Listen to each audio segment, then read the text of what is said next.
up, y'all? My name is Fisayo Adepegba, and I'm a senior at Morgan State University. My major is Broadcast Integrated Media Productions, and I'm here today at Patterson Park to speak to people on my topic, gentrification in Baltimore City. Stay tuned for more. Baltimore is one of the fastest gentrifying cities below the Mason-Dixon line. Gentrification is a process of dismantling existing urban neighborhoods and displacing poor people of color to make way for new residents who are mostly white and wealthier.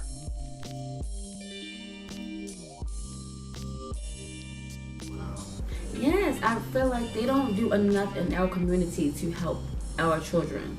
I feel like they are moving us either further out or, just like basically moving. I know in my neighborhood, they're moving a lot of people out. There's a lot of new programs out where it's like MBQ, where they're moving you further in the county and moving, different cultures closer in the city. I feel like they should focus on more putting things back in our community for our children to have a greater future.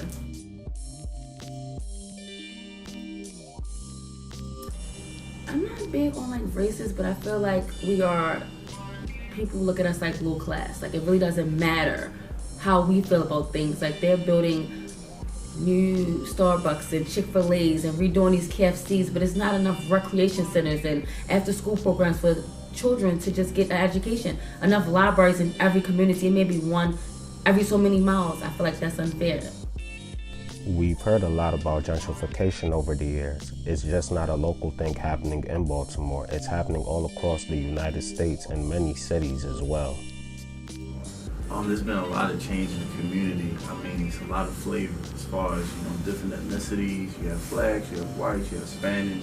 So there's been a lot of changes as far as people. What I think has stopped gentrification is the community coming together. Not to be, racist or anything, but keeping the black dollar inside the black community. As far as if a home is being sold by an African American, they can sell it to another African American to keep the homes in the community.